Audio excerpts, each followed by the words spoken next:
क्या आप अपने बच्चे के सुनहरे भविष्य की तलाश में हैं? तो आइए एमएस पब्लिक स्कूल पियरिया धर्मशाला कोयलसा आजमगढ़ में, जहां शिक्षा के साथ साथ बच्चों का सर्वांगीण विकास होता है। अनुभवी शिक्षकों द्वारा आधुनिक शिक्षा प्रणाली, स्मार्ट क्लास, अनुशासन और संस्कारों का बेहतरीन संगम। नर्सरी से लेकर उच्च कक्षाओं तक एडमिशन शुरू। आपके बच्चे के उज्जवल भविष्य की मजबूत नींव। एमएस पब्लिक स्कूल, पता पियरिया धर्मशाला कोयलसा आजमगढ़। स्क्रीन पर दिख रहे नंबरों पर आज ही संपर्क करें और अपने बच्चे का भविष्य सुरक्षित करें।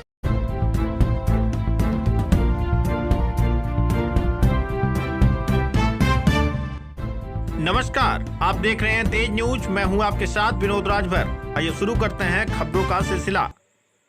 गन्ना किसानों की लड़ाई सड़क से लेकर सदन तक लड़ेगी सपा, धर्मेंद्र यादव का बड़ा बयान। रौनक पार्क की किसान महापंचायत में उमड़ा जनसैलाब, किसानों की समस्याओं पर गरजे सपा नेता। गन्ना किसानों की समस्याओं और उनके अधिकारों की लड़ाई को लेकर बुधवार को सगड़ी तहसील क्षेत्र के रौनक पार्क स्थित अंबेडकर पार्क में आयोजित किसान महापंचायत में किसानों, नौजवानों और समाजवादी पार्टी कार्यकर्ताओं का भारी जनसैलाब उमड़ पड़ा। महापंचायत में मुख्य अतिथि के रूप में पहुंचे आजमगढ़ के सांसद धर्मेंद्र यादव ने कहा कि समाजवादी पार्टी किसानों के हितों की लड़ाई सदन से लेकर सड़क तक मजबूती से लड़ती रही है और आगे भी लड़ती रहेगी। कार्यक्रम में पहुंचने पर सांसद धर्मेंद्र यादव का कार्यकर्ताओं ने जोरदार स्वागत किया। उन्होंने सबसे पहले चौराहे पर स्थित शहीद प्रतिमाओं पर माल्यार्पण कर श्रद्धांजलि अर्पित की। इसके बाद अंबेडकर पार्क पहुंचकर बाबा साहब डॉक्टर भीमराव अंबेडकर की प्रतिमा का माल्यार्पण किया। मंच पर पहुंचने पर सगड़ी विधायक डॉक्टर एचएन सिंह पटेल ने सांसद का माल्यार्पण कर स्वागत किया। महापंचायत को संबोधित करते हुए सांसद धर्मेंद्र यादव ने केंद्र और प्रदेश सरकार पर जमकर निशाना साधा। इस दौरान उन्होंने कहा कि किसानों की आय दोगुनी करने का वादा किया गया था, लेकिन आज किसान आर्थिक संकट और शोषण का शिकार हो रहे हैं। उन्होंने कहा कि गन्ना किसानों के साथ अन्याय किया जा रहा है, उनके जायज गन्ने को भी रिजेक्ट कर उनका आर्थिक नुकसान किया जा रहा है। उन्होंने कहा कि गन्ना किसानों की समस्याएं लगातार बढ़ती ही जा रही है, लेकिन सरकार संवेदनहीन बनी हुई है।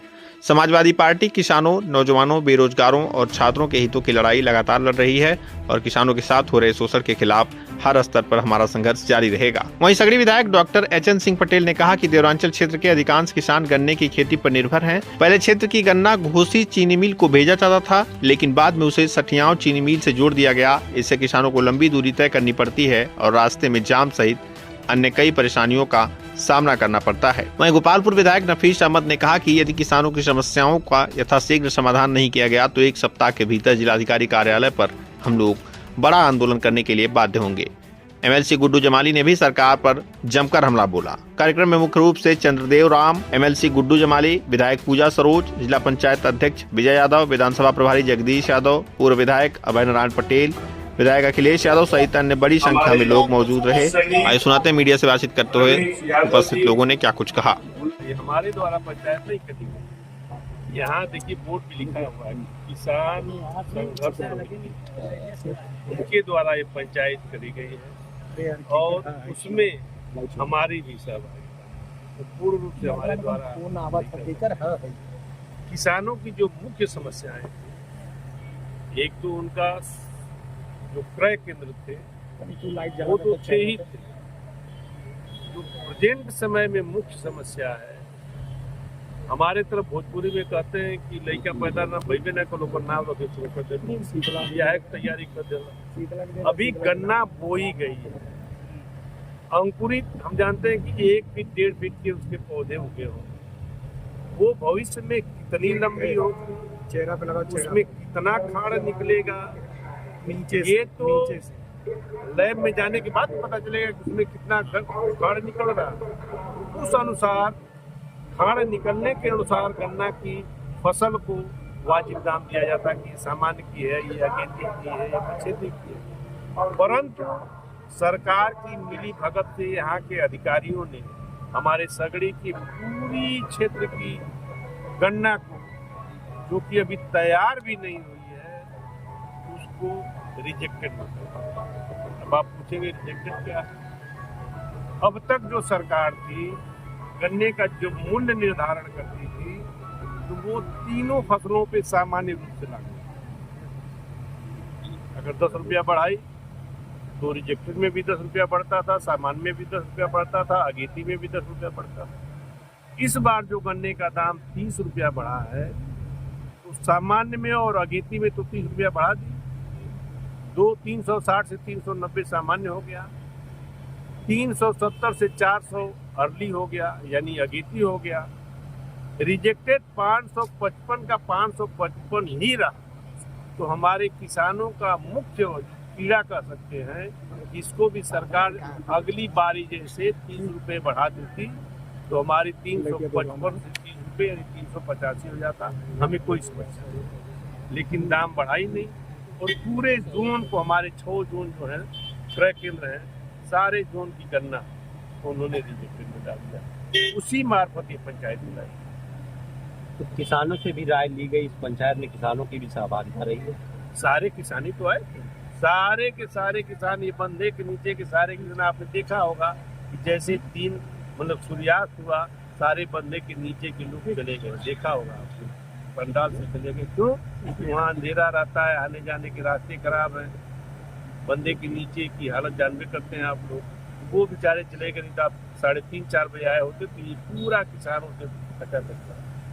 और किसानों के कहने पर ही ये पंचायत क्या मांग? विधायक जी, सवाल ये है, विधायक जी, वहीं बिजली का बिल भी महंगा हो रहा है, 10% बढ़ गया है, प्रतिदिन डीजल पेट्रोल के दाम बढ़ रहे हैं, उसको लेकर के आप लोग क्या उसका सिर्फ और सिर्फ भाजपा हटाओ, दूसरा इसके लिए समाजवादी लड़ाई कैसे लड़ रही है? लड़ाई लड़ रही है। आपने देखा होगा 2024 का चुनाव बिना लड़ाई लड़े 37 हमारे सांसद, 27 में देखिए समाजवादी की सरकार 100% आने वाली, 100% में थोड़ा ना हुआ। विधायक जी, एक सवाल ये और है कि आपके विधानसभा क्षेत्र में बिजली को लेकर के आम आदमी बहुत बुरी तरह प्रभावित है और आप कितना उनके साथ खड़े हैं और अभी तक कितनी लड़ाइयाँ आपने लड़ी हैं? देखिए, हमारे विधानसभा की बात नहीं है, पूरे उत्तर प्रदेश के जितने भी लोग हैं बिजली की समस्या से बचे। हमारे ऊर्जा मंत्री ये दावा करते हैं कि शहरों में 24 घंटे, तहसील लेवल पे 22 घंटे और गाँवों में 18 घंटे। मैं एक छोटा सा उदाहरण का वीडियो क्लिप अगर कहेंगे तो मैं भेज दूंगा। बड़हलगंज में मुक्ति पथ पर हुआ है और जब किसानों और वहाँ के उपभोक्ताओं ने मुझसे ये सवाल किया कि साहब बिजली 3 से 4 घंटे मात्रा आ रही है, उन्होंने दोनों हाथ उठाकर बोला कि बोलो जय श्री राम। ये जवाब तो हुआ नहीं। जब हमारे ऊर्जा मंत्री का ये हाल है तो बिजली कैसे आएगी, कितनी आएगी, आप स्वयं अंदाजा लगाएं। तो आपका मैनिफेस्टो, अगर अगली बार आप चुनाव लड़ते हैं यहाँ से, तो क्या होगा? क्योंकि बिजली की समस्या बहुत ज्यादा है। हमारा पर्सनल मैनिफेस्टो है, हमारा तो हमारी पार्टी का जो मैनिफेस्टो। आखिरी सवाल, राष्ट्रीय अध्यक्ष जी कहते हैं कि पीडीए ऑडिट आखिर है क्या? पीडीए ऑडिट वो है कि देखिए, पार्ट 1 हमने अभी जारी किया। पीडीए ऑडिट की बात आप देखिए, मैं अभी दिखाई दे रहा हूँ पूरा पीडीए ऑडिट है क्या।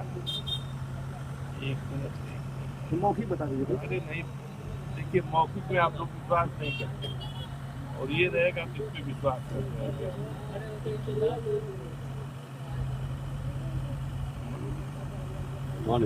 सांसद जी, पीडीए ऑडिट, इसमें 22 विभागों में जो पीडीए के लोगों का हक मारा गया, करीब 11,400, एग्जैक्ट संख्या नहीं मालूम, 11,400 समथिंग है। इसमें मान लेता हूँ कि एक विभाग में अगर 800 पद हैं तो 50% के हिसाब से SC, ST, OBC का 50% होता है, 400 पद। 400 पद हमें न दे करके कहीं 202 दे दिया गया, कहीं 201 दे दिया गया। तो इस तरह से 198, 199 की संख्या में हमारा हक मार करके, और सरकार वहाँ लिखती है नॉट फॉर सुटेबल। आज एक नया टर्म आ गया, not for suitable, not found suitable. ये करके उनके हक को मार करके सामान्य में। तो हम लोगों ने इसको बड़ी गंभीरता से 22, अभी तो 22 विभागों का हुआ जिसमें 11,400 समथिंग है। अभी पार्ट 2 भी आने वाला। समाजवादी पार्टी हमेशा किसानों के हक और अधिकारों के लिए लड़ती रही, लेकिन वर्तमान भारतीय जनता पार्टी की सरकार जो किसानों की समस्याओं के लिए संवेदनहीन है। सैकड़ों किसानों को आत्महत्याएं करनी पड़ी। इन्होंने जो किसान के काले कानून लाए थे और वो केंद्र सरकार के उन कानूनों का असर उत्तर प्रदेश के आखिरी इलाकों तक है। तभी आज हमारे देवारे के सारे किसान, चाहे वो सगड़ी क्षेत्र के हो या गोपालपुर क्षेत्र के हो, उनको मजबूरी में आंदोलन करना पड़ रहा है, क्योंकि उनको गन्ने का वाजिब मूल्य नहीं मिल रहा है, उनके जायज गन्ने को भी रिजेक्टेड गन्ने की श्रेणी में डाल के जिस तरह से किसानों का शोषण हो रहा है, उस शोषण के खिलाफ हम पूरे समाजवादी लोग इकट्ठे होकर आंदोलनरत हैं और अपने किसान भाइयों के साथ हैं। जिस तरह लगातार इस सरकार में किसानों का पीड़न हो रहा है और परेशानियां हो रही है, लगातार हम लोग संघर्ष कर रहे हैं, संसद में कर रहे हैं, विधानसभा में कर रहे हैं। हमारे विधायक जी ने कई बार इसी मुद्दे को सदन में उठाया। दिल्ली में आदरणीय राष्ट्रीय अध्यक्ष जी ने कई बार संसद में कई मुद्दों को उठाया और सड़कों पर भी उठाएंगे। और बाकी हम अलग से प्रेस करेंगे, अब उस पर हम परसों प्रेस करेंगे, सब साथियों से बात चर्चा करेंगे। सभा चल रही है।